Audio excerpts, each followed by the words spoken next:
Assalamualaikum warahmatullahi wabarakatuh. Bismillahirrahmanirrahim. Alhamdulillahi rabbil alamin. Wassalatu wassalam ala asyrafil anbiya'i wal mursalin wa ala alihi wa sahbihi ajma'in. ولا حول ولا قوة إلا بالله العلي العظيم. سبحانك لا علم لنا إلا ما علمتنا إنك أنت العليم الحكيم. سبحانك لا فهم لنا إلا ما فهمتنا إنك أنت الجواد الكريم. أما بعد، الحمد لله, bersyukur kita kepada Allah Subhanahu wa taala yang limpah rahim dan inayahnya memberi taufik kepada kita untuk memulakan bacaan pada pagi ini bagi risalah yang merupakan tafsiran bagi ayat Al-Quran, thumma stawa 'alal 'arsy. Risalah ini merupakan jawaban bagi soalan yang telah diajukan kepada Dr. Said Fudah berkaitan dengan ayat thumma stawa 'alal 'arsy, yang zahirnya ia ditanya dalam grup page Muntadal Aslain. Cuba tengok pada perkataan Muntadal Aslain, maka dia adalah page ataupun website yang kalau tidak silap saya dikendalikan oleh Syekh Said Fudah, yang di sana mengendalikan permasalahan berkaitan dengan akidah. Dan mungkin maksud aslan itu merujuk kepada usuluddin dan juga usulul fiqh. Jadi di sana sebenarnya banyak perkongsian berkaitan dengan masalah-masalah yang melingkari dalam bidang ilmu usuluddin, ilmu kalam, ilmu tauhid dan seumpamanya. Bismillahirrahmanirrahim. Semoga Allah memudahkan segala urusan. Allahumma la sahla illa ma ja'altahu sahla wa anta taj'alul hazana sahlan idza syi'ta sahla. Rabbi yassir wa la tu'assir wa tammim bil khairi wa bika nasta'in ya Fattah.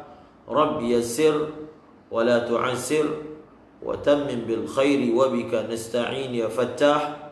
Rabbi yassir wa la tu'assir wa bika nasta'inu ya Fattah. Mas'alatun fi tafsiri qawlihi ta'ala thumma istawa 'alal 'arsy. Ini adalah masalah yang berkaitan tafsir firman Allah Subhanahu wa taala thumma istawa 'alal 'arsy. Sa'ala Suhnun. Jadi ada satu orang penanya yang bernama Suhnun bertanya kepada Dr. Said Fudah. Ya, Suhnun ni Sahnun adalah nama kepada ulama Maliki lah yang terkenal, Sahnun. Tapi ini bukanlah beliau, ini orang muasir.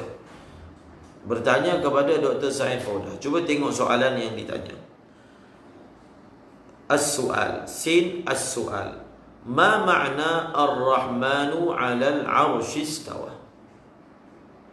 Apakah makna firman Allah ar-Rahmanu 'alal 'arsy istawa?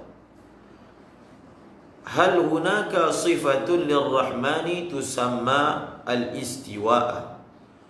adakah di sana terdapat sifat bagi Allah Ar-Rahman yang dinamakan akan sifat itu dengan Al-Istiwa? Adakah di sana wujud sifat yang bernama Al-Istiwa? Soalan yang kedua.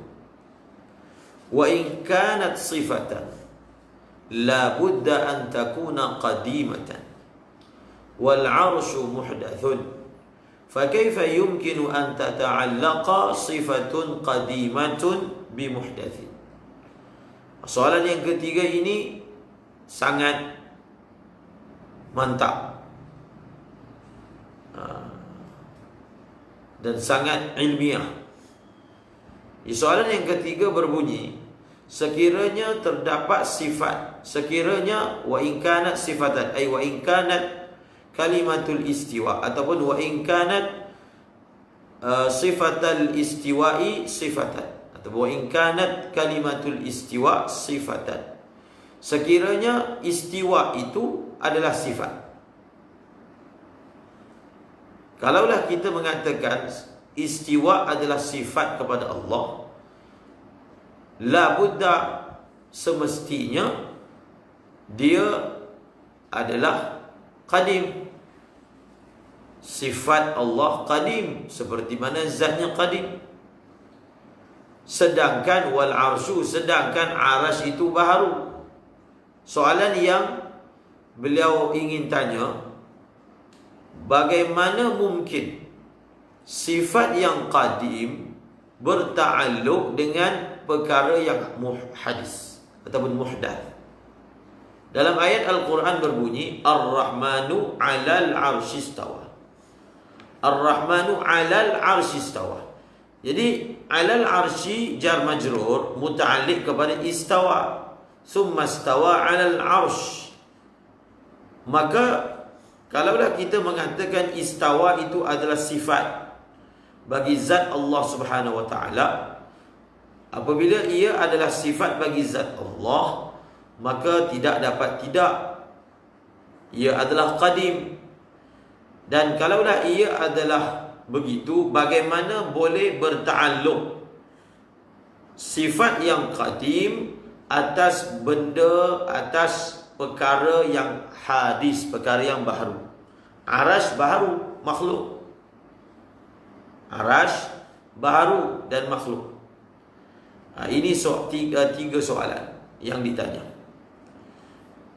Bagi menjawab soalan ini, maka Dr. Said Fuda telah menjadikan tajuknya itu sebagai tafsiran bagi firman Allah Subhanahu wa ta'ala, Ar-Rahmanu 'alal 'arsy istawa. Jim, jawaban. Al-akhul fadil Suhnun, wahai saudaraku yang mulia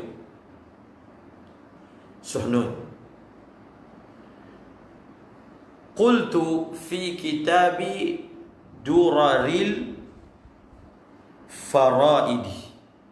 Bagi menjawab soalan ini, maka Dr. Said Fuda telah menghawalahkan, telah merujuk kepada buku beliau yang berjudul Durarul Faraidi. Rujukan itu dinukilkan bagi menjawab soalan yang ditanya, kerana di dalam kitab tersebut sudah terdapat jawaban-jawaban bagi persoalan yang diajukan. Berdasarkan nota kaki, Durarul Faraidi telah dicetak pada tahun 2004 dengan nama Buhuthun fi Ilmil Kalam. Telah dicetak dengan nama Buhuthun fi Ilmil Kalam.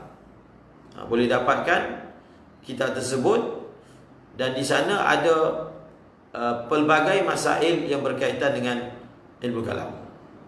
Boleh diperolehi daripada himpunan-himpunan buhus dan kitab maqalat di dalam PDF yang boleh diperolehi secara mudah Tetapi sekiranya kita ingin belajar, maka hendaklah risalah tersebut ataupun buku itu dikeluarkan untuk lebih menarik. Wahai saudaraku ataupun saudaraku yang mulia Suhnun, aku telah berkata di dalam kitab Duraril Faraid, iaitu kitab karangan beliau sendiri. Ialah betul lah tu bila aku kata dalam kitab, maksudnya kitab karangan beliau. Cuba lihat bagaimana ayat Ar-Rahmanu 'alal 'arsy istawa ini ditafsirkan. Ada syubhat.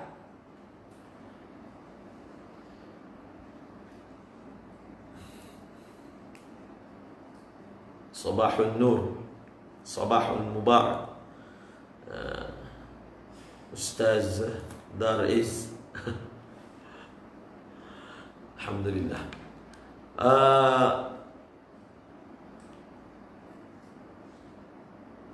Ada syubhat yang diangkat. Ada syubhat yang diangkat bagi mengkritik. Yang mengangkat syubhat ini adalah Ibn Taymiyah, Syekh Ibn Taymiyah, bagi mengkritik mazhab tafwid, bagi mengkritik mazhab tafwid, iaitu mereka mengatakan bahawasanya mazhab tafwid ini seperti yang ditafsirkan oleh kalian bukanlah mazhab salaf yang sebenar. Bukan beliau ataupun mereka mengkritik salaf. Kalau mereka mengkritik salaf, maka daripada awal lagi akan ditolak. Maka mereka mengatakan tafsiran kamu bagi mazhab tafwid ataupun mazhab salaf itu adalah tidak benar. Mazhab salaf bukanlah tafwid yang seperti kamu faham. Dan beliau memberi beberapa alasan. Antara alasan yang diberikan, dan syubhat ini adalah dipanggil syubhat yang melingkari mazhab tafwid, yaitu beliau mengatakan tafwid ini tidak sah menjadikannya sebagai tafsiran bagi mazhab salaf, kerana tafwid ini adalah tajhil. Apa maksud tafwid adalah tajhil?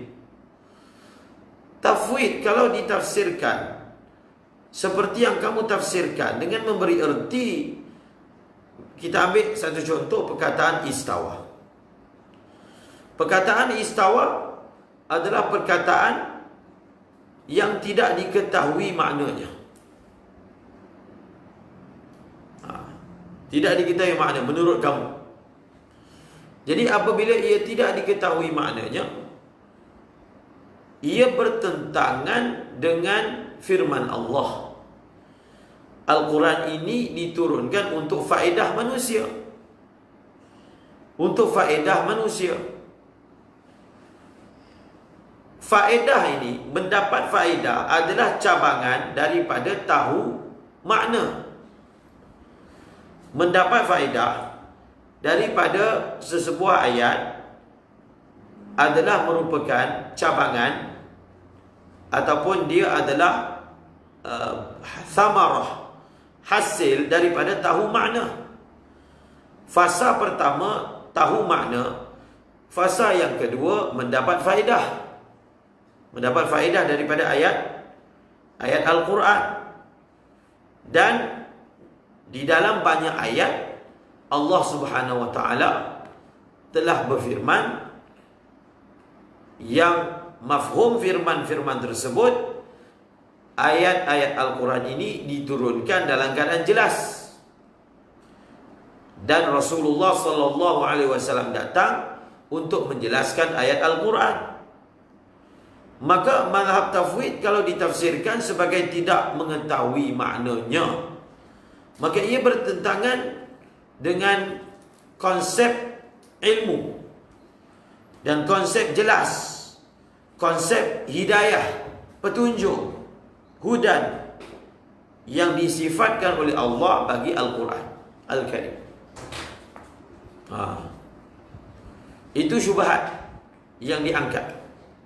Sebenarnya kalau kita masih ingat, dalam Idhahud Dalil, Badruddin Ibni Jama'ah mengangkat isu yang sama, iaitu beliau tidak bersetuju dengan pandangan yang mentafsirkan bahawasanya salaf mazhab tafwid itu dengan makna tidak diketahui maknanya.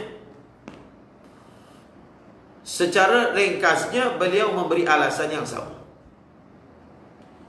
Sebab itu di sisi Syekh Badruddin Ibni Jama'ah, salaf ini mereka tahu makna, tetapi mereka mengambil jalan sukut, warak, tidak mahu menyatakan dengan jelas, sarih, apakah makna yang ditakyinkan daripada pelbagai makna yang muhtamal. Atas dasar tidak mahu memandai-mandai mentafsirkan tentang sifat Allah yang cabarannya lebih besar berbanding ayat-ayat yang tak ada kaitan dengan sifat-sifat Allah SWT. Faham? Cumanya syubhat yang sama ataupun persoalan yang sama diangkat oleh dua pihak, tetapi Syekh Badruddin Ibn Jama'ah membawanya kepada takwil. Adapun Syekh Ibn Taymiyah dan pengikutnya membawa masalah ini kepada zahir.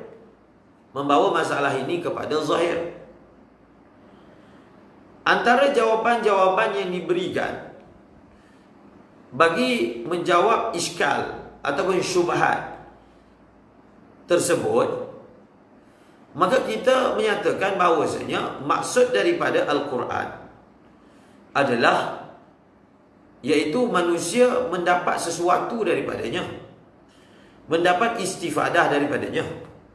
Kita mengatakan tidak semestinya istifadah itu hanya dalam bentuk mengamalkan ayat tersebut. Tidak semestinya. Bahkan istifadah juga diperolehi daripada ayat Al-Quran, daripada bentuk taslim, menyerahkan kepada Allah. Dan sebahagian ayat-ayat Al-Quran Allah Subhanahu wa ta'ala turunkan sebagai menguji keimanan manusia. Misalnya, berdasarkan pandangan majoriti ulama, huruf-huruf muqatta'at itu tafsirannya Allahu a'lamu bimuradihi bidzalika. Allah lebih mengetahui maknanya. Majoriti mentafsirkan begitu. Jadi bukankah sama huruf muqatta'ah itu dengan konsep tafwid? Allah lebih mengetahui maknanya. Maknanya kami tidak mengetahui maknanya, Allah lebih mengetahui. Jadi persoalan tadi akan ditanya, kalaulah tidak diketahui maknanya, apakah faedahnya? Faedahnya iman. Faedahnya, walaupun kamu tidak mengetahui maknanya, tetapi kamu meyakini ada maknanya dan kamu beriman, kamu tidak kritik, kamu tidak mengatakan tak ada faedah, disitulah pahalanya kamu. Disitulah zahirnya sifat hamba kamu. Jadi hamba ini dia ada satu sifat serah, taslim, percaya, yakin dengan Rabbnya, bahawasanya apa sahaja yang diturunkan oleh Rabbnya tidak sia-sia. Kalau Allah Subhanahu wa ta'ala menyatakan bahawasanya sifat orang mukmin bila dia lihat alam ini, maka mereka mengatakan ma khalaqta hadza batila, tidaklah kamu menciptakan semua ini secara batil. Alam nak banding dengan Quran tinggi lagi. Tetapi sifat orang beriman walaupun dia tidak mengetahui apa hikmah dicipta itu dan dicipta ini. Contohnya dia tak faham apa hikmah diciptakan khinzir. Tetapi sifat orang beriman walaupun dia tak faham, dia bukan kritik. Kalau kritik itu orang bukan Islam. Sepatutnya dengan mengatakan sia-sia mencipta khinzir. Walaupun otak dia belum sampai untuk mengetahui apakah hikmah, namun dia tetap mendapat faedah daripada persoalan itu daripada segi iman, iaitu serah. Dia faham secara umum, faham tak? Dia dapat faedah secara umum bahawasanya khinzir itu pasti ada hikmahnya. Sebab apa Allah kata, Rabbana ma khalaqta hadza batila. Begitulah juga ayat-ayat Al-Quran yang berbentuk seperti itu, walaupun dia belum sampai tahu maknanya, tetapi dia mengatakan Allah lebih tahu. Itulah faedah. Itulah faedah daripada si iman. Itu satu jawapan. Satu lagi, sebenarnya ayat-ayat tersebut walaupun tidak diketahui maknanya secara tafsir, tetapi kita tetap dapat faedah daripada ayat tersebut secara ijmali. Secara ijmali, berdasarkan siyak dan sabak ayat tersebut. Berdasarkan ayat sebelum, ayat selepas, ayat di dalam, secara umumnya kita boleh faham apa yang ingin disampaikan oleh ayat itu, walaupun kita tidak mengetahui secara harfi apa makna perkataan istawa. Sebenarnya syubhat yang diangkat itu seolah-olah membayangkan kalau tidak diketahui makna macam yang kamu kata, maka apa faedah ayat Quran? Tidak.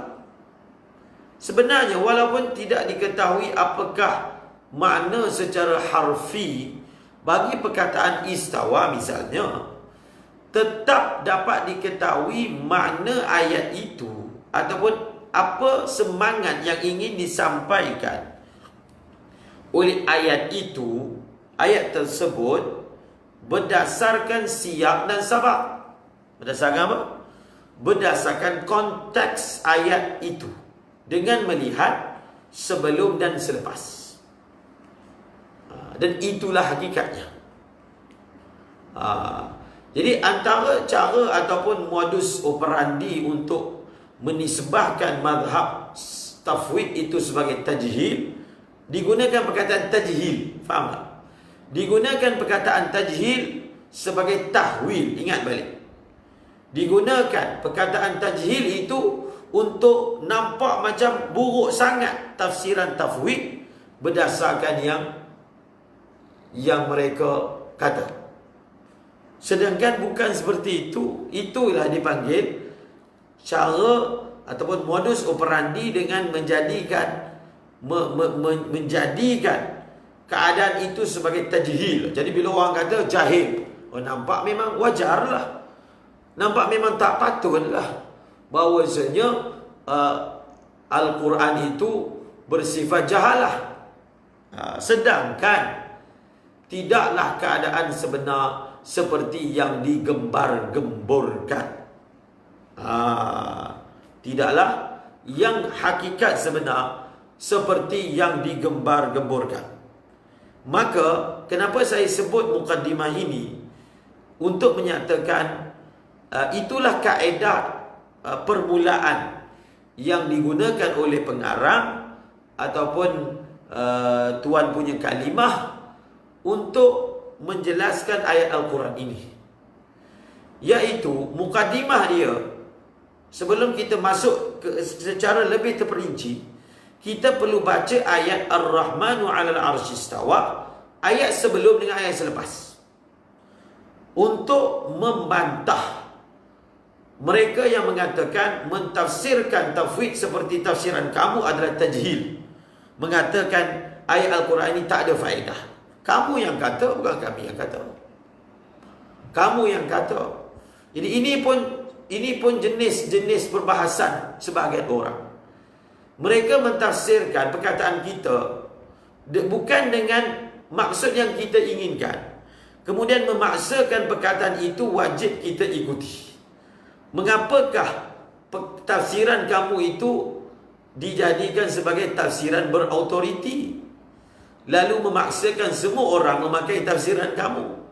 Selalu kita sebutkan, kalau betul-betul kita ingin berbahas, kita jadikan qawaid dan usul yang musallam sebagai hakim, bukan apa yang kamu tafsirkan. Apatah lagi tafsiran kamu bertentangan dengan qawaid. Tafsiran bertentangan dengan qawaid, kemudian mahu mengilzamkan semua orang. Tak betul. Itu bukan kaedah, kan? Itu bukan cara berbahas. Kita berbahas, kita jadikan usul dan qawaid yang musallam bainal fariqain, kemudian kita memulakan perbincangan. Maka faham, kita cuba memahami risalah ini pertama sekali untuk diri kita, untuk menghilangkan jahalah seperti mana yang diajar oleh masyayikh, bahawasanya bila mempelajari sesuatu, pertama sekali kita niatkan belajar untuk menghilangkan jahalah daripada diri kita, daripada diri kita. Maka itu mukaddimah dan uslub yang digunakan untuk menjelaskan ayat ini. Lihat ayat sebelum, lihat ayat selepas, lihat siyak dan sabab, lihat konteks ayat. Sebenarnya tidak sampai seperti yang dinyatakan. Bahwasanya kalau tafsir itu ditafsirkan sebagai Allah lebih mengetahui maknanya, langsung kita tidak boleh mengambil istifadah, maka itu tidak benar. Itu tidak benar. Cuba kita lihat bagaimana istifadah daripada ayat ini boleh diambil. Qala ta'ala, inna rabbakumullahu alladhi khalaqas samawati wal arda fi 6 ayyamin thumma istawa 'alal 'arsy yughshi al-layla an-nahara yatlubuhu hadithan wash-shamsa wal qamara wan nujuma musakhkharatin bi amrihi ala lahul khalqu wal amru tabarakallahu rabbul alamin. Kalau nak bahaskan ayat Ar-Rahmanu 'alal 'arsy istawa, baca semua ayat. Baca keseluruhan ayat. Jangan togilkan ayat itu. Jangan apa? Jangan togilkan ayat itu. Baca ayat dengan penuh. Baca ayat secara penuh. Dan sebenarnya itu kaedah mantiki untuk faham kalam seseorang manusia. Kalau kalam manusia, bukankah berbeza kalau kita daripada ayat dia yang panjang, kita keluarkan satu sahaja ayat, kemudian kita mentafsirkan ayat tersebut yang kita telah tajridkan tanpa melihat kepada ayat sebenar, sudah tentu tidak akan sampai kepada maksud yang diinginkan. Dan ini yang dinyatakan oleh Al-Imam Al-Ghazali dalam Iljamul Awam. Apakah punca tasbih ni berlaku? Punca tasbih itu berlaku apabila tajrid, apabila perkara yang Allah sebut secara berhimpun, kita sebut secara berasingan. Dan apabila kita sebut secara berasingan, kita fahami ayat tersebut pun secara berasingan, maka berlakulah salah faham. Bila Allah Subhanahu Wa Taala menyebut tentang perkataan yad, dia tak datang dengan perkataan lahu yadun. Allah ingin menyatakan tentang zatnya, dia ada yad. Tidak. Mana ada ayat lahu yadun? Tetapi bila kita bercakap ini, soalannya ada ayat yang macam tu. Sedangkan ayat yang datang, yadullah fawqa aydihim. Baca ayat sebelum, baca ayat selepas. Kalau mazhab salaf, kalau kita nak sebut yad, kena sebut dalam ayat yang dia datang. Tapi kalau kamu sebut, kamu kata mazhab salaf, tapi kamu guna ayat lahu yadun. Mana ada ayat lahu yadun? Yang ada ayat qalbul mu'min baina isbi'ain, isba'ain min asabi'ir rahman. Kalau nak sebut perkataan usbu' isba' ke isbi' ke, Jangan datangkan ayat lahu usbur. Tak betul. Tak betul pun, tak kena pun dengan mazhab salaf. Kalau nak sebut perkara usbur, sebut dalam ayat hadis penuh. Qalbul mu'min baina isbi'in min asabi'ir rahman. Jadi ingat, punca kekeliruan berlaku apabila sesuatu yang disebut secara berhimpun, sesuatu yang disebut secara mudhaf dan mudhafun ilaih, tetapi kita buangkan mudhafun ilaih, kita buangkan siapnya, dan kita togilkan. Itu jadi salah faham. Itu yang menjadi salah faham. Jadi kita mulakan perbahasan ini dengan membaca keseluruhan ayat.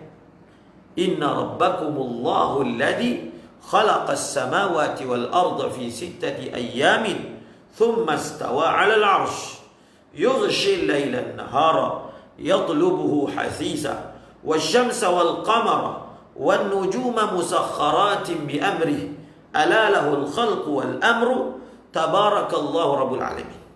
Tengok ayat ini. Ini surah Al-A'raf ayat 54. Fa kullu hadhihi al-ayah, kesimpulannya ayat ini, ayat 54 ini, faedah yang kita boleh faham itu yang saya masukkan secara ijmali. Keseluruhan ayat ini adalah penegasan bagi kesempurnaan pentadbiran Allah Ta'ala bagi makhluk-makhluknya, minal arsy ilal farsy, daripada atas sampai ke bawah. Arsy ni dia adalah ibarat bagi makhluk yang paling besar. Arsy sampai ke bawah, daripada atas sampai ke bawah, sempurnanya pentadbiran Allah. Itulah roh yang kita dapat daripada ayat ini. Itulah faedah yang kita dapat. Sebab itu semata-mata tidak mengetahui atas mazhab tafwid secara exactly apa makna istawa, belum lagi boleh dikatakan menta'tilkan ayat ini. Bagaimana mungkin menta'tilkan ayat ini sedangkan siyak dan sabak itu dah dapat difahami apa yang ingin disampaikan dan apakah akidah yang perlu diimani. Faedah daripada ayat Quran, ayat ini, iaitu ayat ini secara ringkasnya adalah ta'kidun li kamali tadbirillah, iaitu penegasan bagi kesempurnaan pentadbiran Allah bagi makhluk-makhluknya daripada arash sampai ke farash. Okey? Bas. Tutup dah, tak payah teruskan pembacaan sepatutnya. Itulah khulasahnya. Itulah khulasah bagi ayat ini. Maka bagaimana mungkin kamu mengatakan kita tidak dapat faedah? Tetapi kita akan dihidangkan dengan tafsiran, penjelasan yang lebih berkaitan dengan ayat ini. Kita tengok benar-benar. Wa hadhihi al-ayatu muqassamatun ila qismain.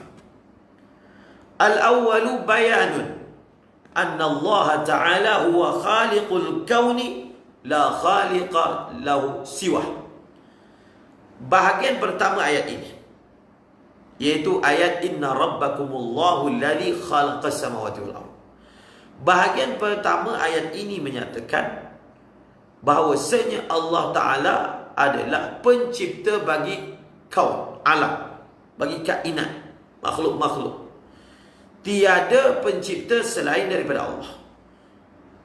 Dapat difahami daripada ayat inna rabbakumullahu alladhi. Ada inna, ada isim mausul.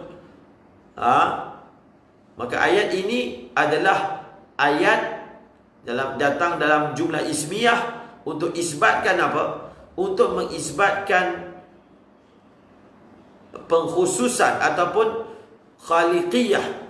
Bukan sahaja mengkhususkan khaliqiyah ataupun mengisbatkan sifat mencipta kepada Allah Subhanahu Wa Taala, tetapi juga mengisbatkan bahawasanya tiada pencipta selain daripada Allah. Semua yang kita nampak ini adalah makhluk kepada Allah. Itu mudah faham. Bahagian yang pertama.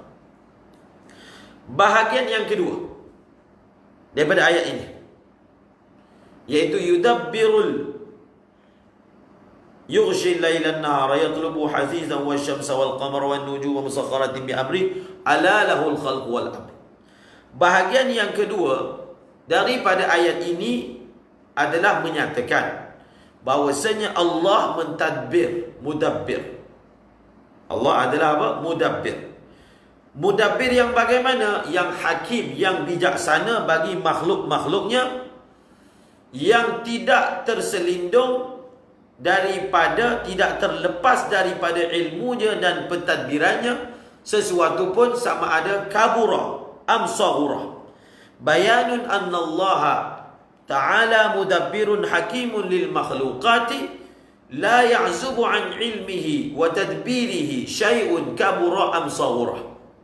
Itu bahagian yang kedua daripada ayat ini, menyatakan bahawasanya Allah adalah pencipta dan pentadbir. Pentadbir yang bagaimana? Yang bijaksana, yang maha mengetahui. Sebenarnya, kalau masih ingat lagi pembahasan kita dalam kitab tafsir, pada bulan Ramadan kita baca kitab tafsir, di dalam perkataan ghani mengandungi makna maha mengetahui. Allahu ghaniyun 'anil 'alamin. Di dalam makna ghani ada makna maha mengetahui. Sebab apa? Zat yang perlukan kepada ilmu untuk mengetahui sesuatu yang sebelum ini dia tidak ketahui, zat itu tidak boleh dipanggil ghani, sebab dia ada sifat perlu. Maka dalam perkataan ghani ada perkataan tahu. Dalam perkataan ghani ada perkataan tahu. Maka begitulah juga dalam perkataan mudabbir ada makna tahu dan ada makna bijaksana. Di hujung ayat disebut ala lahul khalqu wal amr. Ketahuilah, dengar betul-betul, bagi Allah penciptaan dan juga urusan. Maknanya Allah bukan sahaja mencipta tetapi menguruskan. Tidak boleh sesuatu zat itu menguruskan, melainkan dia perlu tahu, dia perlu ada ilmu. Dan tidak mungkin peraturan dan perjalanan yang ditadbir itu dapat berjalan dengan baik, melainkan yang mentadbir itu perlu ada sifat hakim. Alimun hakim. Nampak? Alim digabungkan dengan hakim. Kalaulah kita nak bawa atas nama, atas sifat manusia, ada orang dia ada ilmu tetapi dia tiada hikmah. Ada ilmu tapi tidak bijaksana.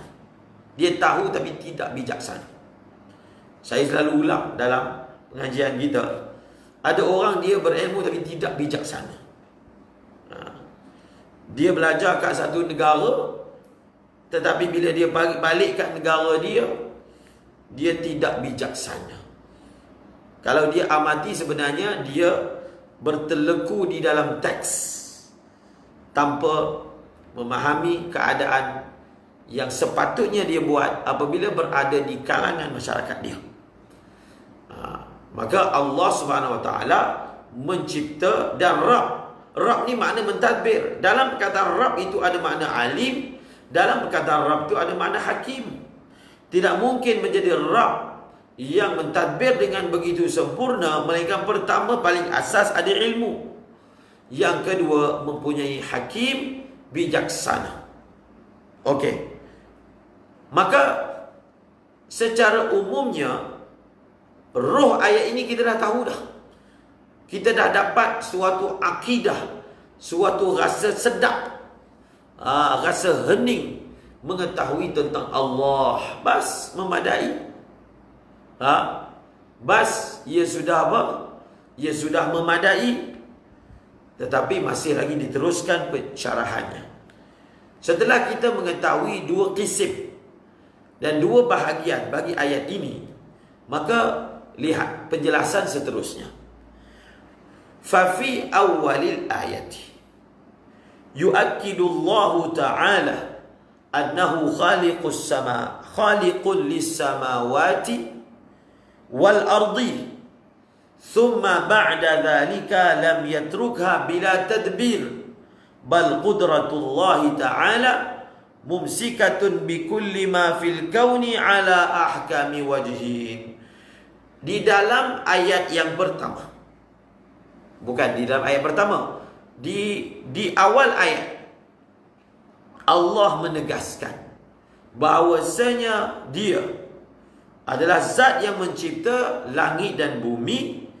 Kemudian selepas yang demikian itu, kembali kepada dhamir itu kembali, isim isyarat itu musyar ilaihnya adalah khalqis samawati wal ard. Selepas yang demikian itu, selepas apa? Selepas Allah mencipta langit dan bumi, lam yatrukha bila tadbir. Dia Allah tidak membiarkan makhluk-makhluk yang berupa langit dan bumi itu ditinggalkan tanpa tadbir. Bahkan kudrat Allah memegang, menguasai semua yang ada di alam ini dengan cara yang paling sempurna dan paling teliti, ala ahkami wajh, yang paling mantap. Wa hadhani al-ma'nayani madhkurani ala at-tafsili fil awwalil ayati thumma takarrara dhikruhuma marratan ukhra ala sabilil ijmali wa fi akhiril ayati madhun lillahi ta'ala bima yastahiqu. Jadi kata Syekh, dua makna ini, iaitu makna Allah mencipta dan Allah mentadbir, terdapat disebut di awal ayat. Walaupun sudah disebut di awal ayat, kemudian berulang sebutannya, iaitu sebutan 2 poin. Allah mencipta, Allah mentadbir. Diulang balik 2 poin itu di hujung ayat. Jadi maknanya takkid ala takkid. Di awal ayat, inna rabbakumullahu alladhi khalaqas samawati wal arda fi 6 ayyamin thumma istawa al-'arsy yughshi al-layla an-nara yatlubu hasisan wasyamsa wal qamara wan nujuma musakhkharatin bi amrih. Itu kan ayat ini kita dapat faham Allah ini adalah Rabb, mencipta dan mentadbir. Kemudian diulang lagi penegasan dalam ayat ala lahul khalqu wal amr. Seolah-olah ala lahul khalqu wal amr menerangkan dua makna ini secara ringkas. Ayat yang inna rabbakumullah sampai ayat sebelum ala lahul khalqu wal amr menerangkan 2 poin ini, Allah mencipta, Allah mentadbir secara tafsir. Kemudian di hujung ayat ada perkataan tabarakallahu rabbul alamin. Di hujung ayat Allah Subhanahu wa taala telah memuji dirinya dengan perkara-perkara yang Dia layak. Tabarakallahu rabbul alamin. Secara ringkasnya kita dah faham apakah ruh dan makna bagi ayat ini. Kita teruskan. Sekarang dah pukul 8. Wa sanazidu hadzal kalama bi bayanin wa wuduhin. Itu bukan wuduhan tu. Wuduhin. Bi bayanin wa wuduhin. Kami akan menambah bagi perkataan ini, maksudnya perbahasan ini, dengan penjelasan dan penerangan dan penjelasan pada perkara seperti berikut. Kami akan tambah lagi setelah kamu memahami maksud ayat ini dan roh ayat ini, kami akan menambah penjelasan supaya yang disuluh dengan mentol disuluh dengan torchlight, yang disuluh dengan torchlight kita suluh pula dengan spotlight, dah suluh dengan spotlight kita suluh lagi pakai cahaya matahari. Penjelasan demi penjelasan, tetapi ikuti flow perbincangan, perlahan-lahan, jangan kelang kabut. Ikuti urutan perbahasan, kena ikut urutan perbahasan, dan mukaddimah perbahasan itu kena masukkan dulu, susun dulu dalam mindah. Itulah yang dipanggil nazar dalam mantik, kan? Dalam mantik, apakah nazar? Nazar ni menyusun maklumat-maklumat yang sudah diketahui untuk menghasilkan perkara yang belum diketahui. Tartibul, baca wa wuduhin. Baca wa wuduhin. Zahirnya baca wa wuduhin, ataf kepada bayan.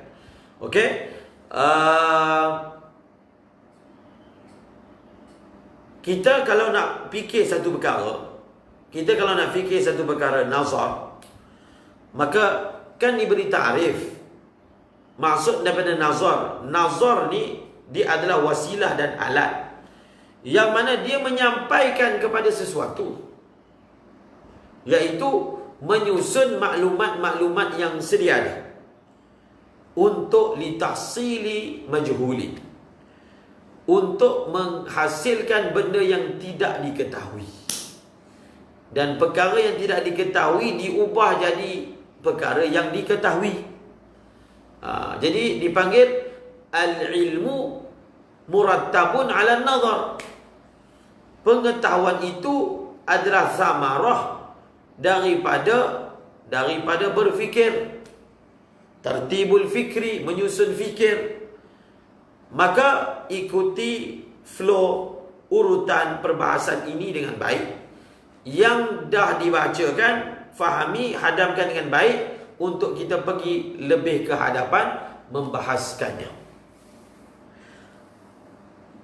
Wa sana'tamidu fi dhalika ala taqsimil ayati wa tadabburiha والنظر فيها كلها من أولها إلى آخرها لا كما يفعل المجسمة كما سننبه إليه.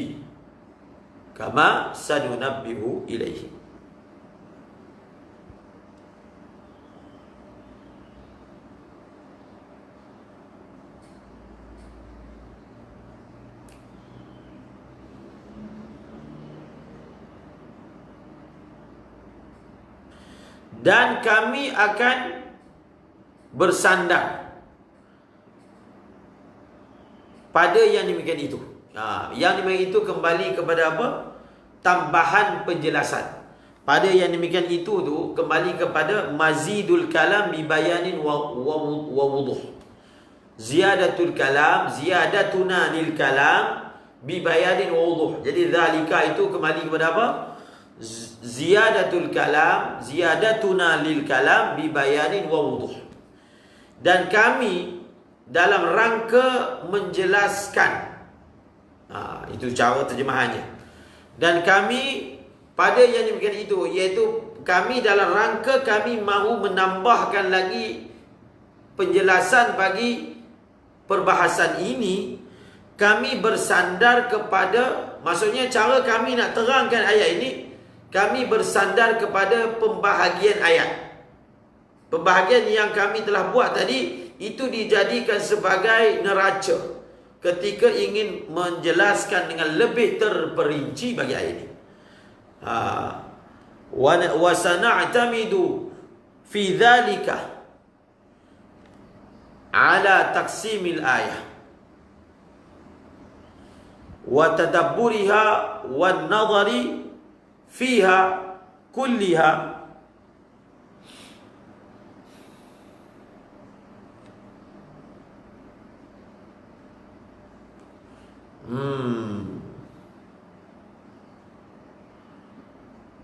Min awwaliha ila akhiriha. Kami akan berpegang pada yang demikian itu dalam memberi penjelasan, akan berpegang dengan apa? Berpegang dengan taksimil ayah dan tadabbur kepada ayat dan berfikir kepada ayat tersebut daripada awal sampai habis. Jadi kita, itu yang saya kata, kita tak buat macam Mujassimah. Bila bahas terus je ambil Ar-Rahmanu 'alal 'arsy istawa. Itu yang jadi tak betul. Jadi makna tak sampai.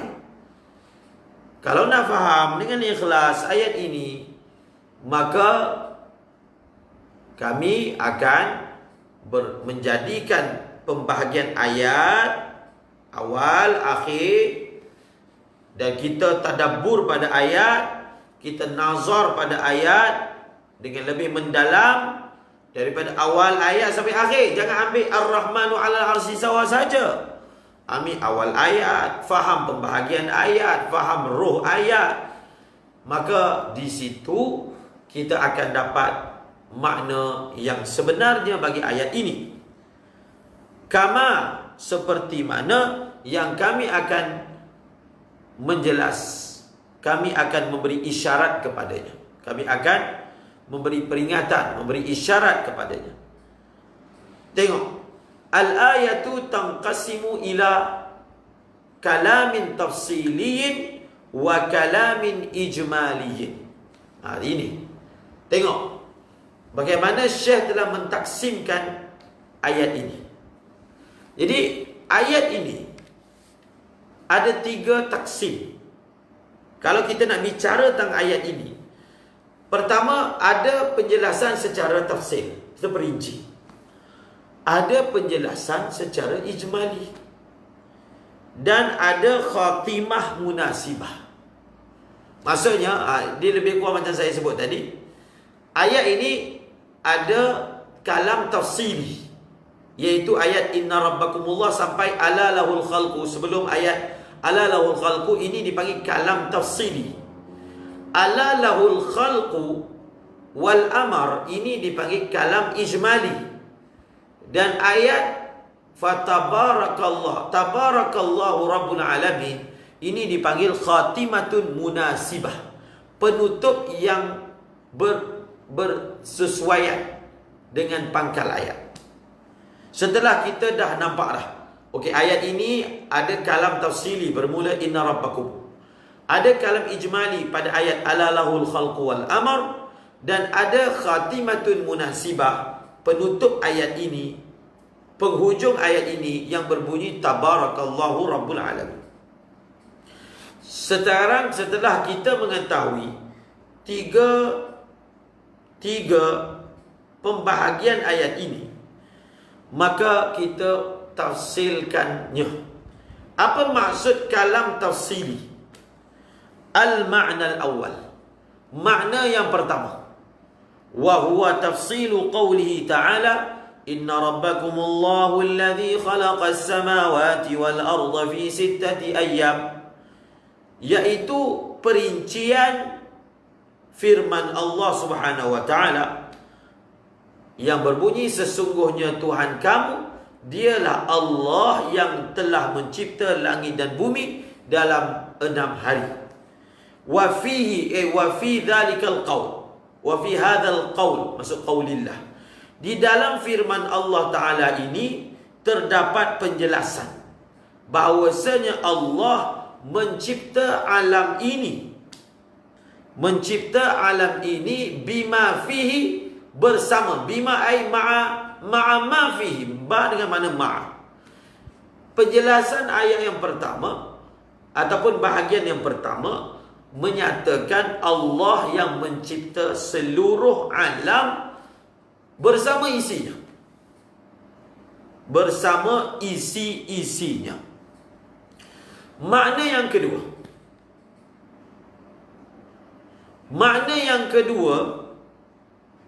bagi ayat ini, Fa ammal qismul awal wa huwa tafsili. Maksudnya Syekh bahagikan tafsili, ijmali kan. Yang kalam tafsili ni, bahagian ayat yang tafsir ni dia ada dua makna. Bahagian ayat yang tafsir ni, satu, bahagian pertama menerangkan Allah mencipta semua yang ada. Bahagian yang kedua daripada bahagian pertama. Bahagian yang kedua daripada bahagian yang pertama, iaitu kalam tafsili. Bahagian yang kedua itulah yang ada perkataan istawa alal arsh. Makna yang kedua adalah penjelasan bagi firman Allah istawa alal arsh. Perincian bagi firman Allah istawa alal arshi yughshil lailan nahara yatlubuhu hathitha wasyamsa wal qamara wan nujuma musakhkharatin bi amrih. Wa fihi tengok, wa fihi bayanun. Di dalamnya maksudnya di dalam apa? Di dalam firman Allah ini, maksudnya bermula daripada istawa al-arsh. Di dalam firman Allah istawa al-arsh sampai ayat musakhkharatin bi amri. Dalam ayat ini ada apa? Ada penjelasan bahawasanya dialah Allah yang mentadbir seluruh urusan-urusan alam. Huwal mudabbiru li syu'unil kauni al-alimu bima fihi al-hakimu fi af'alihi. Itulah roh ayat istawa 'alal 'arsy yughshil lailan nahara yatlubuhu hathitha wasyamsa wal qamara wan nujuma musakhkharatin bi amrih. Bila kamu baca ayat istawa 'alal 'arsy ini, dapat faedah apa? Iaitu yang tadi dah disebutkan. Ayat ini nak menerangkan Allah mentadbir minal arsy ilal farsy. Bukan nak beritahu Allah duduk atas arash. Bukan nak beritahu Allah duduk sila atas arash. Apa roh ayat sekadar nak beritahu duduk, kan? Ayat ini ingin menyatakan bahawasanya dialah Allah yang mentadbir seluruh kainat. Daripada apa? Daripada istawa 'alal 'arsy sehingga wan nujuma musakhkharatin bi amri. Daripada yang paling besar makhluknya, Allah mentadbir segala urusan. Jadi kita ulang lagi, kalau pentadbir dia mesti bersifat al-alim, mengetahui isinya. Al-hakim, yang af'alnya, perbuatannya maha bijaksana. Habis. Setelah kita mengetahui bahawasanya kisim tafsili, sekarang ni kita baru bahaskan bahagian tafsili, belum masuk ala lahul khalq wal amr. Inna rabbakumullah sampai musakhkharatin bi amri, dia ada dua pecahan. Pertama Allah mencipta, yang kedua Allah mentadbir. Okey? Sekarang kita relitkan antara kisim pertama dengan kisim yang kedua. Warabtu bainal ma'nayain. Makna yang pertama dengan makna yang kedua daripada kisim yang pertama. Kemudian kita gabungkan. Kita gabungkan pula setelah kita bahas asing. Allah mencipta, Allah mentadbir, kita gabungkan mentadbir dan mencipta. Warabtu bainal ma'nayaini fi hadzal qism at-tafsili huwa harfu thumma. Ini memang penjelasan secara terperinci. Apakah huruf yang menggabungkan, menjamakkan antara makna pertama dengan makna yang kedua? Apa dia? Maksudnya yang datang dalam ayat ini. Apakah junction, apakah penghubung, apa kata penghubung antara ayat pertama dengan ayat kedua? Apa dia kata penghubung? Apakah huruf yang menghubungkan? Dia huruf yang menghubungkan, dia huruf ataf lah. Apakah huruf yang menghubungkan? Huruf yang menghubungkan thumma. Cuba tengok. Dan mengikat di antara dua makna ini.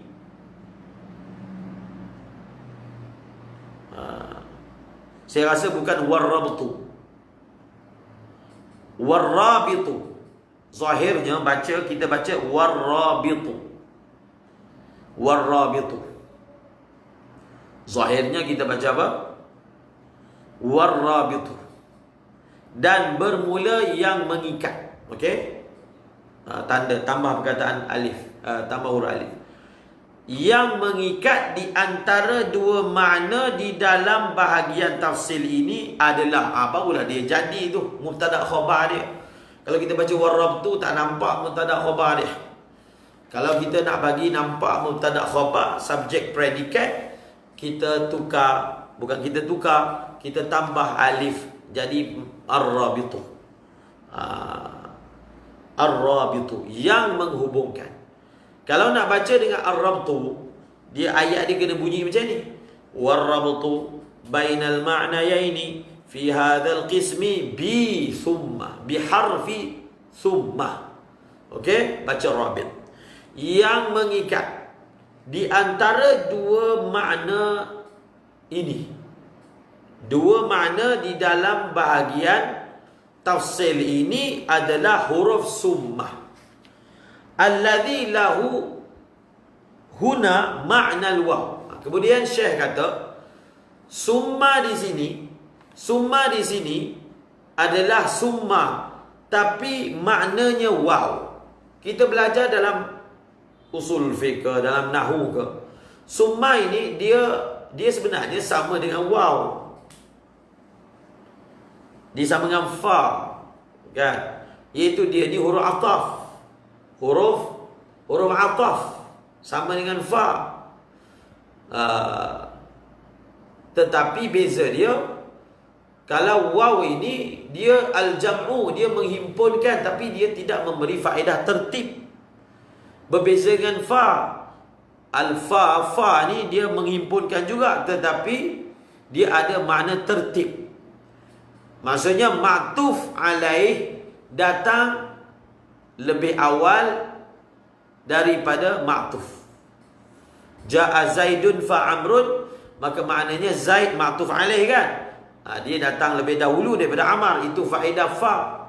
Kemudian apa beza fa dengan summa? Ma'ruf. Fa dengan summa bezanya, al-fa ni dia memberi faedah ta'qib. Adapun summa memberi faedah tarakhi, ada jarak masa. Thumma amatahu fa akbarah. Thumma idza syaa ansyara, kan? Summa ini mulai hidup tu lama, kemudian baru mati. Kemudian mati tu lama, kemudian baru ansyara. Jadi di situ nampak faedah perkataan summa. Tetapi Syekh sebut di sini summa dalam ayat ini summa, tetapi summa dengan makna waw. Summa di sini dengan makna waw. Apa maksud summa dengan makna waw? Kita baca. Fa harfu thumma huna la yajuzu an yakuna mufidan litarakhi lima yalzamu an dhalika min anna Allah ta'ala taraka al-kauna fatratan ghayra mudabbirin ay bila tadbirin. وهذا باطل ومعنى فاسد وخلاف ما هو المقصود بيانه في هذه الآية لذلك وجب حمل ثم هنا على المعنى الذي ذكرناه أي الترتيب بلا تعقيب وسيأتي زيادة بيان وسيأتي زيادة بيان لذلك. Okey. Kita tengok di sini kenapa kita kata, dia semua ada kenapa, bukan cakap saja. Kenapa Syekh kata summa di sini bukanlah dengan makna hakikat dia, tetapi summa di sini makna waw. Maka mungkin orang kata ni takwil pula. Summa pergi takwil. Dah lah istawa takwil, summa pun nak takwil. Kita kena faham. Bila kita kata summa dengan makna waw, summa ni banyak makna. Summa ni makna asal dia, tetapi dalam kalam Arab memang datang pun summa, tetapi dia tidak ada makna tarakhi. Summa, tetapi dia tidak ada makna tarakhi. Datang. Kalau tengok dalam nota kaki, hawalahnya, rujukannya kitab Mughni Labib. Jadi dalam Mughni Labib ada menyenaraikan, kan, kita belajar dalam Mughni Labib ada penjelasan tentang huruf-huruf, antaranya huruf summa. Cuba tengok dalam Mughni Labib, ada tak syawahid dalam kalam Arab summa tapi maknanya waw, dia tidak mengandungi makna tarakhi? Ada atau tidak? Ada. So kalau ada, dia bukan dipanggil tahrif. Selagi mana kalam itu, selagi mana makna itu masih lagi warid pemaknaan sepertinya di dalam kalam Arab dengan bukti-bukti yang tertentu, maka bas. Apatah lagi ada qarinah yang jelas, yang sama ada qarinah muttasil ataupun qarinah yang munfasil. Ada qarinah yang muttasil ataupun qarinah yang munfasil, ataupun dipanggil mukhassis dalam konteks yang lain, maka lebih-lebih lagi lah mengabsahkan tafsiran itu. Okey. Jadi summa di sini tak boleh an yakuna mufidan litarakhi. Summa di sini tak harus bahawasanya dia itu memberi faedah. Beri faedah tu maksudnya memberi makna tarakhi, ada renggang masa. Sebab kalau kita kata ada renggang masa, dia adalah bertentangan dengan sesuatu yang mustahil segi qat'i, segi akal, bahkan nakal. Kalau kita kata makna summa, cuba tengok betul-betul. Syekh kata summa di sini tak boleh diambil keseluruhan makna dia, iaitu dia ada makna tarakhi. Contohnya, kami hidupkan kemudian kami matikan. Proses antara hidup dan mati ini kan ada jarak, ada fatrah. Tapi dalam soal ini tak ada iskal. Tapi kalau inna rabbakumullahu alladhi khalaqas samawati wal arda fi sittati ayyamin thumma istawa 'ala al-'arsy. Thumma istawa 'ala al-'arsy. Kan bahagian pertama cipta, yang kedua tadbir. Jadi kalaulah kita kata summa hanya dengan makna tarakhi, maka dia akan jadi selepas cipta dan hari itu belum tadbir lagi, belum tadbir. Kemudian setelah berlalu beberapa zaman barulah tadbir. Maksudnya akan dikatakan begini, ada sesuatu fatrah zaman yang mana alam ini terbiar tanpa tadbir. Mana boleh makna macam tu? Sebab itu Syekh kata, kenapa kita mengatakan summa di sini tidak ada makna jarak dan renggang? Sebab apa? Kerana lazim daripada yang demikian itu. Yang demikian itu, yang demikian apa? Yang demikian ifadatiha makna tarakhi fi hadhil ayah. Lazim daripada yang demikian itu, daripada yang demikian apa? Yang demikian itu iaitu apabila ifadatu summa itu fi hadhil ayah makna tarakhi. Lazim daripada menyatakan bahawasanya summa di dalam ayat ini ada makna renggang masa. Lazim daripada yang demikian itu apa dia? Lima yalzamu an zalika. Jadi zahirnya kat sini yalzamu ni, huwa ni kembali kepada ma, kerana barang yang lazim, kerana perkara yang akan lazim daripada yang demikian itu. Daripada yang demikian itu mentafsirkan summa ada makna tarakhi. Apa dia? Min tu bayaniyah kepada ma, kerana barang yang, perkara yang akan lazim daripada yang demikian itu, daripada tafsir summa begitu rupa, apa dia? Iaitu bahawasanya Allah telah meninggalkan alam satu masa ghaira, hal keadaan tidak mentadbir. Maka itu kan makna yang fasid. Ai bila tadbir, ghaira mudabbir, ai bila tadbir. Wa hadha batilun, ini batil. dan ini makna yang salah, makna yang rosak. Wa hadha batilun wa ma'nan fasidun wa khilafu. Dia khilaf kat sini dengan makna mukhalif. Khilaf dengan makna mukhalif. Maksudnya masdar dengan makna isim mushtaq. Masdar dengan makna isim fa'il.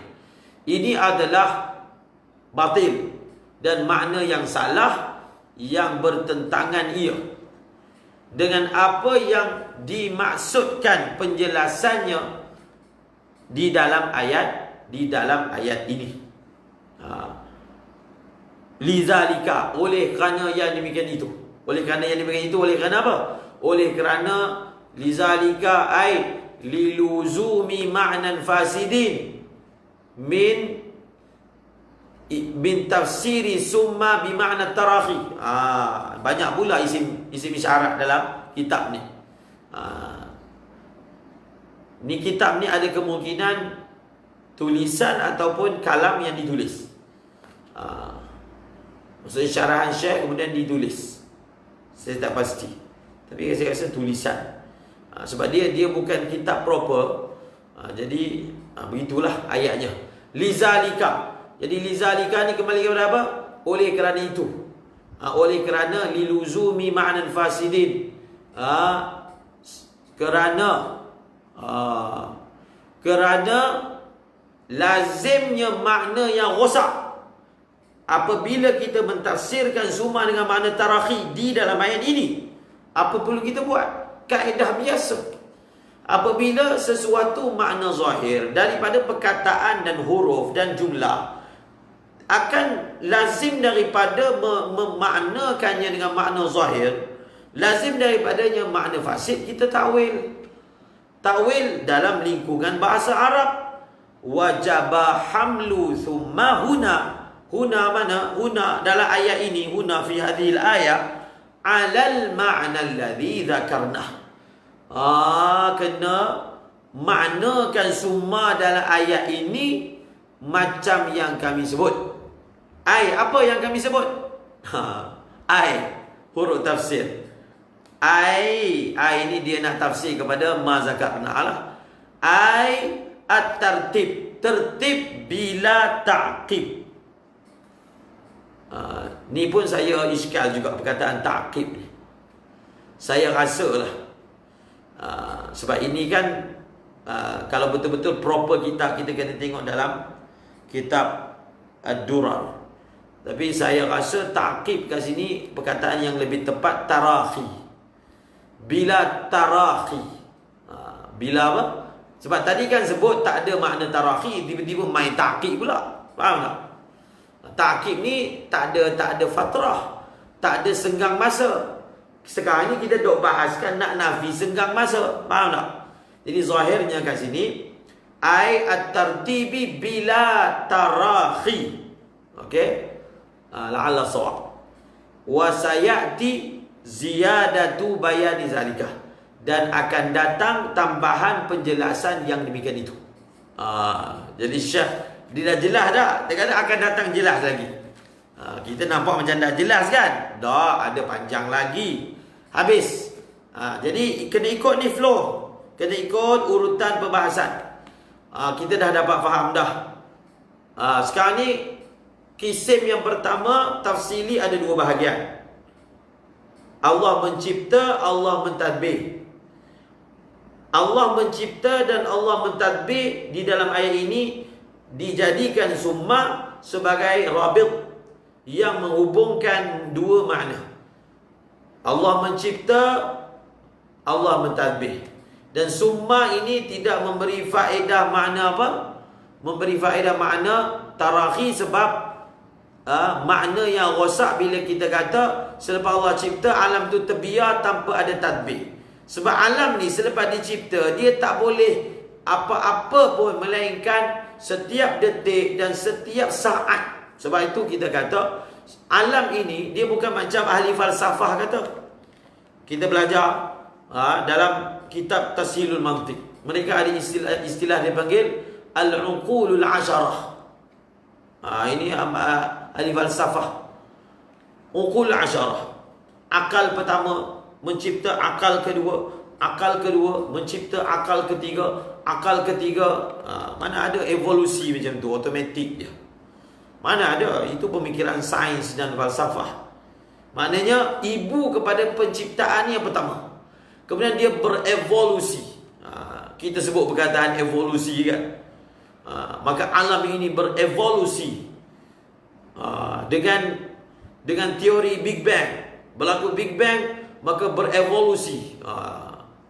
Kita pun Big Bang. Ahli sains kata Big Bang, kita pun Big Bang. Kita rasa ilmu Big Bang ni ilmu besar. Sebab apa ilmu besar? Ilmu tu dia dekat dengan sains.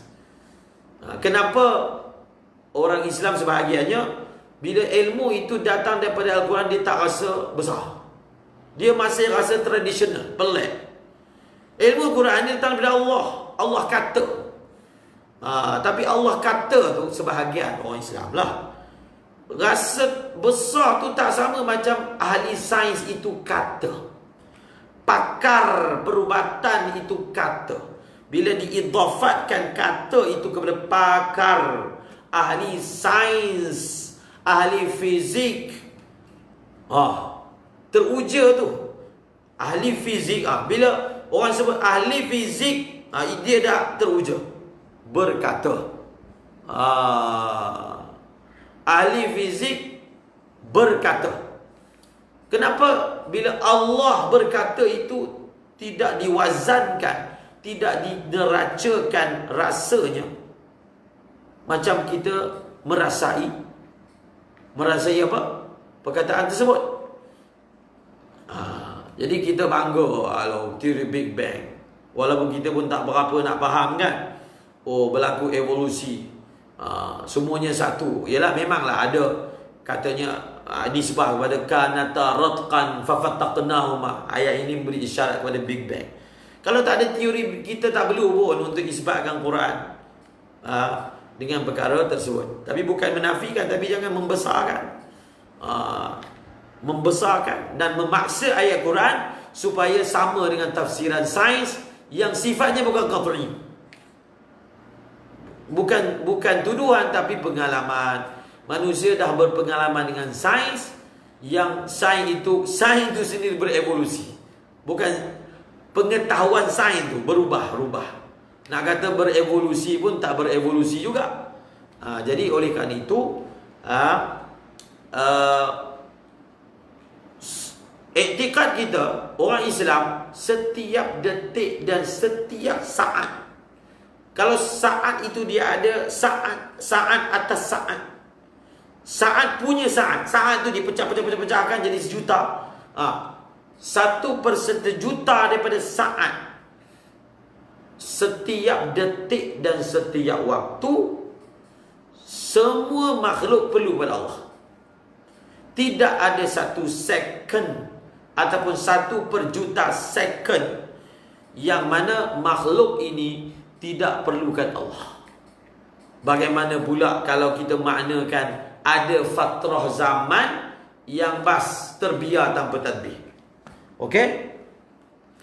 Ammal qismu tsani min al-ayati fa huwa al-kalamu al-ijmali al-'am wa huwa qawluhu ta'ala ala lahu al-khalqu wal-amru. وفي الحقيقة فهذا الكلام ما هو تأكيد إلا تأكيد لما سبق ذكره على سبيل التفصيل ولذلك فهو يتألف من حيث المعنى من نفس المفردات والمعاني التي يتركب القسم الأول المذكور. Adapun bahagian kedua iaitu al-qismu tsani al-ijmali. Daripada ayat ini, maka dia adalah penyampaian secara ijmali yang umum. Apa dia? Ala lahul khalquran. Jadi mula-mula tafsir, kemudian dia macam tutup ayat tu balik dengan perkataan ala lahul khalqul am. Pada hakikatnya kalam ini, maksudnya yang bahagian kedua ini, tidak lain tidak bukan melainkan apa? Melainkan penegasan bagi isi kandungan yang telah disebutkan sebelum ini secara tafsir. Ala lahul khalqul amrun, dia macam conclusion. Dia seperti apa? Ringkasan daripada penjelasan apa? yang telah diterangkan secara terperinci dalam ayat sebelum ini. Fahuwa maksudnya al-qismu sani al-ijmali ini. Huwa tu kembali kepada inilah al-qismu sani al-ijmali ini. Maka dia itu tersusun, terbentuk dari segi maknanya daripada mufradat dan makna-makna yang sama yang terbentuk ataupun tersusun, terangkum bahagian yang pertama yang telah disebutkan sebelum ini. Apa penjelasannya? Apa penjelasannya? Ini kita tutup dengan penjelasan ini. Cuba tengok betul-betul. Wa bayanu zalika, penjelasan yang demikian itu seperti berikut. Firman Allah Ta'ala ala ini dipanggil huruf tanbih. Kalau ustaz kita terjemah, dengar betul-betul. Ala, dengar betul-betul huruf tanbih. Ala ni huruf tanbih yang dengannya dikehendaki di sini menegaskan makna yang berikut al-lahiq. Makna yang berikut tu perkataan tu lah, lahul khalqu wal amr. Ala di sini huruf tanbih. Tanbih ini untuk menjelaskan makna berikut, iaitu perkataan al-khalqu lahul khalqu wal amr. Wa huwa yuqabilu qawlahu ta'ala fi awal ayat inna. Sebenarnya ala ni dia sebanding dengan inna. Kan kita kata ala lahul khalqu wal amr ayat ringkas, inna rabbakum ayat panjang kan. Jadi Syekh cuba nak buat muqabalah. Syekh buat muqabalah. Ala dia memberi makna takkid, di pangkal kisim pertama pun inna pun memberi makna taukid. Fahiya, hiya tu kembali kepada inna. Maka inna ini kama huwa ma'lum, seperti mana yang diketahui adalah huruf taukid. Habis. Qauluhu ta'ala lahul khalqu. Perkataan lahul khalqu ni fihi taukidun annal khalqa innama huwa lillahi ta'ala. Lahul khalqu ini apa yang nak disampaikan? Menjelaskan bahawasanya annal khalqa, penciptaan hanya sahaja dia adalah bagi Allah. Maksudnya yang mencipta ni hanya Allah saja. Lahul khalqu ditakdimkan. Tidak disebut ala al khalqu lahu, tetapi ala lahul khalqu. Jadi kita belajar ditakdimkan ni untuk tujuan taksis. Dengar betul-betul, hanya senya bagi Allah itu penciptaan. Tidak ada selain daripada Allah mencipta. Maka ala lahul khalqu wal amr ni dia sebanding dengan makna pertama daripada kisim pertama. Kan kisim pertama tu kan inna rabbakum, akan cerita penciptaan kan. Jadi ala lahul khalqu dia macam ringkasan kepada inna rabbakumullahu alladhi khalaqas samawati wal arda fi sittati ayyam. Ini satu lagi last. Qaulu ta'ala wal amr, perkataan amar ini fihi taukidun anna al-amra alladhi yatadammanu ma'na al-ilmi wat tadbir tam innama huwa lillahi rabbil alamin wa huwa yuqabilu qawla al-ma'na tsani min al-qism al-awwal at-tafsili kama ra'ayna. Jadi al-khalqu dia ada ringkasan bagi inna rabbakumullahu alladhi khalaqas samawati wal arda fi sittati ayyamin tsumma stawa al-'arsy fi sittati ayyam, sampai situ. Kemudian al-amru dia adalah ringkasan bagi yudabbirul summa stawal arsh yudabbirul amra ma yughshi laylan nahar yatlubu hadithan wa syamsa wal qamar. Jadi al-amru ini sebenarnya ringkasan bagi penjelasan yughshi laylan nahar yatlubu ila akhirih, seperti mana yang kita lihat. Nampak tak? Kemudian Syekh nak datangkan pula perkataan summa sekali lagi untuk kita bahaskan. Jadi bukan senang, bukan kita togilkan perbahasan Ar-Rahmanu 'alal 'arsy istawa, kita ambil ayat tu je. Dia akan mendatangkan khalal kepada kefahaman. Jadi bila nampak begini, jadi kita dah nampak dah tempat letak perkataan tu. Perkataan Ar-Rahmanu 'alal 'arsy istawa itu kita dah boleh nampak tempat letaknya. Wallahu a'lam bissawab wa ilaihil marji'u wal ma'ab. Kita doakan supaya Allah mudahkan segala urusan kita untuk memahami perkara ini. Semoga tafsiran bagi ayat ini menjadi batu loncatan, dan usul mungkin kita akan dapat, kaedah mungkin kita akan dapat, sehingga kita dapat menggunakannya di dalam ayat-ayat yang seumpamanya yang lain. Wallahu a'lamu bis-shawab wa ilaihil marji'u wal ma'ab. A'udzu billahi minasyaitonir rajim. Bismillahirrahmanirrahim. Qul huwallahu ahad. Allahus samad. Lam yalid wa lam yulad wa lam yakul lahu kufuwan ahad. Katakanlah, dialah Allah yang esa. Allah hanya saja tempat pergantungan semua makhluk, tempat kembali dan rujukan semua makhluk. Lam yalid, tidak beranak ia, wa lam yulad, dan tidak diperanakkan akan dia, wa lam yakul lahu kufuwan ahad, tiada seorang pun yang setara dengannya. InsyaAllah sambungan kelas ini hari ini tak ada lah. Hari ini tak ada, esok InsyaAllah. Jadi malam ini secara umumnya 9.30 kita akan sambung pembacaan kita daripada kitab Abul Hajj, daripada kitab Mishkatul Masabih. Mudah-mudahan Allah mudahkan segala urusan kita dengan niat kita dapat manfaat dengannya dan memberi manfaat kepada orang lain. Wallahu a'lamu bis-shawab wa ilaihil marji'u wal ma'ab. Subhanallahi wa bihamdihi, subhanakallahumma wa bihamdika, asyhadu an la ilaha illa anta, astaghfiruka wa atubu ilaika. Assalamualaikum warahmatullahi. Apa Ustaz Awang nak tanya soalan?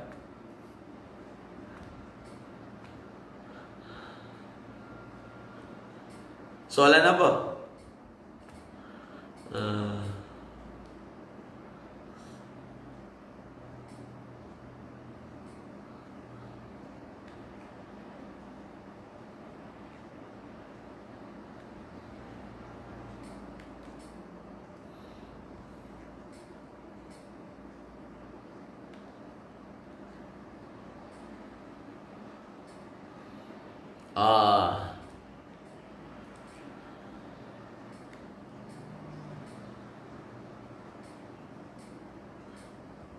Zahirnya nanti akan ada sebut dalam kitab ini, akan ada sebut insya-Allah. Tetapi selalulah disebut 6 masa, walaupun boleh dicipta kun fayakun, untuk mengajar kepada manusia bahawasanya sesuatu itu hendaklah dicipta, diuruskan dengan keadaan yang terancang. Faham tak? Ini selalu disebut oleh ulama, hikmah daripada sittati ayyam, walaupun innama amruhu idza arada syai'an an yaqula lahu kun fayakun kan. Tetapi hikmahnya adalah untuk memberi isyarat kepada manusia bahawasanya sesuatu itu adalah dibuat dengan terancang, tersusun dengan perlahan-lahan. Itu satu. Yang kedua, bila sesuatu itu dia ada sittati ayyam, dan dalam ayat Quran yang lain ataupun dalam hadis menjelaskan hari pertama apa, hari kedua apa, Adam dicipta pada hari apa. Jadi setiap makhluk-makhluk yang dicipta pada hari apa, maka di situ menjadi penjelasan, di situ akan menzahirkan maratib dan kedudukan makhluk-makhluk itu. Yang dicipta pada hari ini, maka dia akan ada sinonim dan relate antara makhluk itu dengan hari tersebut. Seperti mana Adam dicipta pada hari Jumaat misalnya. Maka hari penciptaan dengan makhluk itu menunjukkan ada kesinambungan antara makhluk itu dengan hari tersebut. Misalnya hari Rabu, dicipta apa? Alam tumbuhan, alam ini, apa yang ada, maka ada kaitannya. Itu antara hikmahnya. Hikmahnya sesuatu itu dikhususkan dengan hari, sedangkan Allah tidak perlu kepada hari. Bukan untuk Allah perlu kepadanya, tetapi untuk menzahirkan kemuliaan makhluk tersebut, supaya Adam itu nampak kemuliaannya apabila dicipta pada hari Jumaat. Itu antara hikmah yang boleh kita nyatakan pada perkataan fi sittati ayyam. Ayyam dengan makna masa, bukan hari itu 24 jam tu. Fi sittati ayyam dengan makna masa. Wallahu a'lamu bis-shawab wa ilaihil marji'u wal ma'ab. Semoga jawapan ringkas itu menjawab persoalan yang ditanya.